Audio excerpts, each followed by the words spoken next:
क्या आप जानते हैं कि यहूदी लोग, जिन्हें बनी इसराइल भी कहा जाता है, आज भी रोज़ाना अपनी ख़ास इबादत करते हैं? और उनकी इबादत में कई ऐसी बातें हैं जिन्हें सुनकर आप हैरान रह जाएंगे। उनका पाक होने का तरीका, उनकी नमाज, उनके त्योहार और रस्में कई मामलों में इस्लाम से मिलती जुलती हैं और कुछ मामलों में बिल्कुल अलग हैं। आज हम एक ऐसी कौम की इबादत के सफ़र पर चलेंगे जिसका जिक्र कुरान ए करीम में बार बार आया है। इसलिए वीडियो को आखिर तक ज़रूर देखिए, क्योंकि बीच में एक ऐसी बात आएगी जो आपने शायद पहले कभी नहीं सुनी होगी। यहूदी दरअसल हज़रत याकूब अलैहिस्सलाम की औलाद हैं। अल्लाह ने हज़रत याकूब को इसराइल का लक़ब यानी टाइटल दिया था, इसीलिए उनकी औलाद को बनी इसराइल कहा जाता है। ये वही कौम है जिस पर अल्लाह ने बहुत सी नेमतें बरसाईं।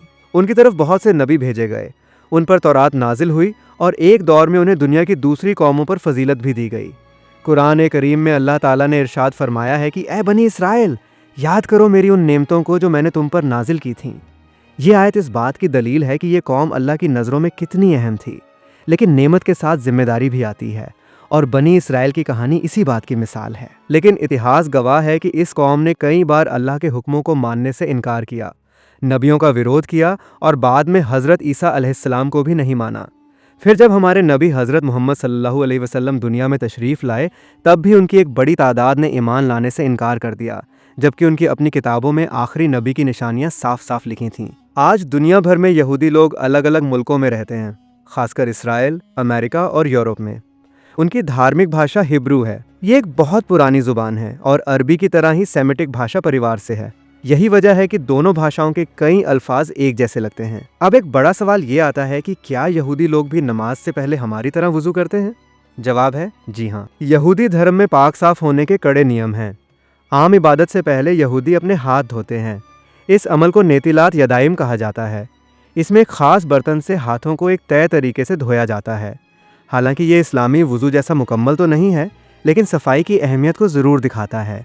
इसके अलावा यहूदियों में मिकवेह नाम का एक ख़ास जलाशय होता है। कुछ ख़ास मौक़ों पर पूरा जिस्म पानी में डुबोकर पाकी हासिल की जाती है, जो दिखने में बिल्कुल हमारे इस्लामी गुस्ल जैसा लगता है। यहाँ एक और दिलचस्प बात है, यहूदियों में खाने पीने के मामले में भी पाकी के बहुत सख्त कायदे हैं। जिस खाने को उनके धर्म में जायज़ माना जाता है उसे कोशर कहते हैं। उनमें सूअर का गोश्त हराम है, ठीक वैसे ही जैसे हम मुसलमानों में। इसके अलावा जानवर को ज़िबा करने का एक ख़ास तरीका होता है जिसे शेखिता कहते हैं, जिसमें जानवर का खून बहाया जाता है। ये हमारे इस्लामी ज़िबा से मिलता जुलता तरीका है। इससे साफ पता चलता है कि पाक साफ रहने और हलाल खाने का तसव्वुर पहले के नबियों के दौर में भी मौजूद था, और ये सब हज़रत मूसा अलैहिस्सलाम की शरीयत का हिस्सा था। अब बात करते हैं यहूदी नमाज के इतिहास की। हज़रत सुलेमान अलैहिस्सलाम के ज़माने में यरूशलम यानी बैतुल मुक़द्दस में एक बहुत बड़ी इबादतगाह बनाई गई थी, जिसे हैकल सुलेमानी कहा जाता है। उस दौर में सारी इबादतें वहीं होती थीं। लेकिन जब दुश्मनों ने उस इबादतगाह को तबाह कर दिया और यहूदियों को वहाँ से निकाल दिया, तो उन्होंने मिलकर इबादत करने के लिए सिनेगॉग यानी अपनी इबादतगाहें बनाना शुरू किया। सिनेगॉग को हिब्रू में बैत क्नेसेट कहा जाता है, जिसका मतलब है लोगों के इकट्ठा होने की जगह। कुरान में अल्लाह ताला ने हैकल सुलेमानी की बर्बादी का जिक्र करते हुए कहा है कि यह उस कौम के गुनाहों का नतीजा था। ये वाक़या हमें ये सोचने पर मजबूर करता है कि किसी भी कौम की तरक्की और बर्बादी उसके अमल पर मुनहसर होती है। अब देखते हैं कि आज के दौर में यहूदी किस तरह नमाज पढ़ते हैं। सबसे पहले बात करते हैं नमाज के वक्त की। यहूदी दिन में 3 बार मुख्य इबादत करते हैं। सुबह की इबादत को शखरीत, दोपहर की इबादत को मिनखा और शाम या रात की इबादत को मारिफ कहा जाता है। यहाँ एक बहुत गहरी बात है जो कम लोग जानते हैं।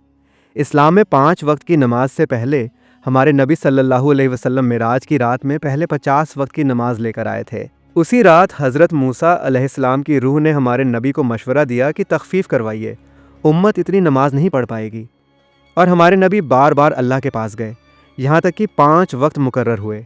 यानी 3 वक्त की नमाज बनी इसराइल की शरीयत में थी और 5 वक्त की नमाज उम्मत मुहम्मदिया की ख़ास नेमत है।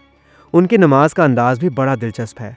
वे खड़े होकर दुआ पढ़ते हैं, कुछ मौक़ों पर झुकते हैं जो हमारे रुकू जैसा लगता है, और ख़ास त्योहारों पर घुटनों के बल बैठकर अल्लाह के सामने अपनी आजिज़ी का इजहार करते हैं। उनकी इबादत में अदब और ख़ामोशी को बहुत ज़रूरी माना जाता है। एक और हैरान करने वाली बात है उनकी इबादत की दिशा। दुनिया के किसी भी कोने में रहने वाला यहूदी नमाज के दौरान यरूशलेम यानी बैतुल मुक़द्दस की तरफ मुँह करके खड़ा होता है, ठीक वैसे ही जैसे हम मुसलमान काबा शरीफ की तरफ रुख करते हैं। और यहाँ इस्लामी इतिहास की एक बहुत ज़रूरी बात याद आती है। जब हमारे नबी सल्लल्लाहु अलैहि वसल्लम मदीना तशरीफ़ लाए तो शुरू में मुसलमान भी नमाज में बैतुल मुक़द्दस की तरफ रुख करते थे, जिसे किबला ए अव्वल कहा जाता है। फिर अल्लाह के हुक्म से किबला बदला और काबा शरीफ मुकर्रर हुआ। ये वाक़या सूरह बकरा में मज़कूर है। नमाज के दौरान बहुत से यहूदी तल्लीत नाम की एक सफ़ेद चादर ओढ़ते हैं। ये उनकी इबादत का ज़रूरी हिस्सा है। इसके अलावा तैफलीन नाम के छोटे चमड़े के डिब्बे अपने बाजू और माथे पर बांधते हैं, जिनमें उनकी पवित्र किताब के हिस्से लिखे होते हैं। उनका मानना है कि ये अल्लाह की याद को हमेशा अपने साथ रखने का एक तरीका है। अब आता है वो हिस्सा जो सबसे ज़्यादा हैरान करने वाला है। इस्लाम की तरह यहूदियों में 5 वक्त की अजान का कोई निज़ाम नहीं है, लेकिन लोगों को इबादत के लिए इकट्ठा करने या नए साल का ऐलान करने के लिए वे शोफार का इस्तेमाल करते हैं। शोफार एक जानवर के सींग से बना बिगुल होता है, जिसे फूंक मारकर एक ख़ास और तेज़ आवाज़ निकाली जाती है।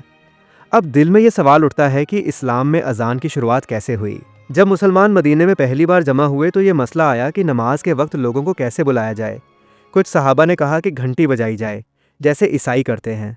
कुछ ने कहा कि सींग फूंका जाए, जैसे यहूदी करते हैं। लेकिन हमारे नबी सल्लल्लाहु अलैहि वसल्लम ने दोनों से इत्तेफाक नहीं फरमाया।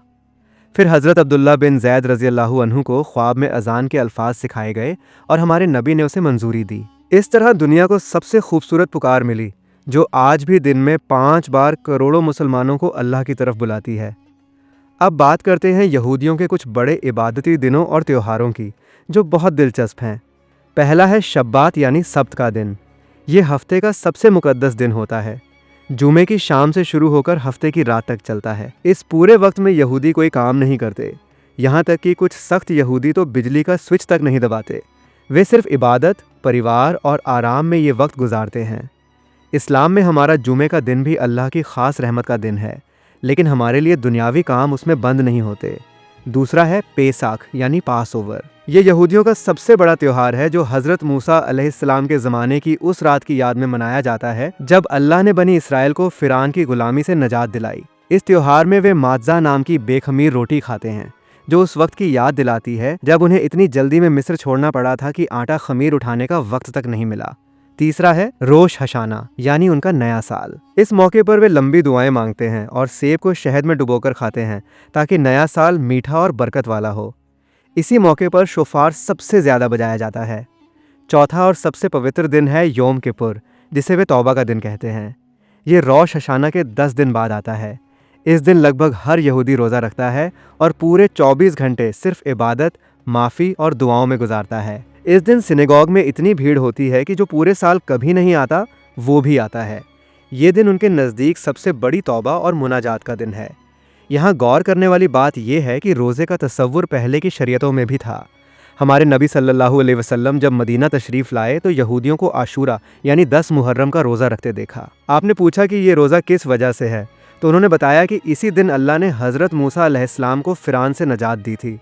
हमारे नबी ने फरमाया कि मूसा से हमारा रिश्ता तुमसे ज़्यादा करीबी है, और आपने भी उस दिन का रोज़ा रखा और सहाबा को भी हुक्म दिया।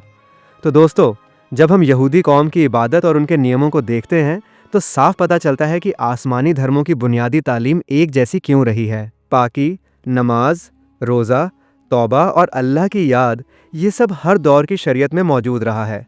अल्लाह ने हर दौर में अपने नबियों के जरिए इंसानों को सही रास्ता दिखाया, लेकिन साथ ही ये भी साफ होता है कि वक्त के साथ उन शरीयतों में तब्दीली आई, कुछ हिस्से बदले गए, कुछ छुपाए गए। इसीलिए अल्लाह ने एक आखिरी मुकम्मल और महफूज किताब नाजिल की, जो कुरान ए करीम है, और एक आखिरी नबी भेजे जो हज़रत मोहम्मद सल्लल्लाहु अलैहि वसल्लम हैं। बेशक हमारा ये पक्का ईमान है कि कुरान ए करीम अल्लाह की आखिरी किताब है और हज़रत मोहम्मद सल्लल्लाहु अलैहि वसल्लम अल्लाह के आखिरी नबी हैं, जिनके बाद अब कोई नया नबी नहीं आएगा। अगर ये वीडियो आपको पसंद आई हो और कुछ नया जानने को मिला हो तो इसे लाइक और शेयर ज़रूर करें। और अगर आप यहूदी इतिहास या किसी और कौम की इबादत के बारे में जानना चाहते हैं तो हमें कमेंट करके ज़रूर बताएं। अल्लाह हाफ़िज़।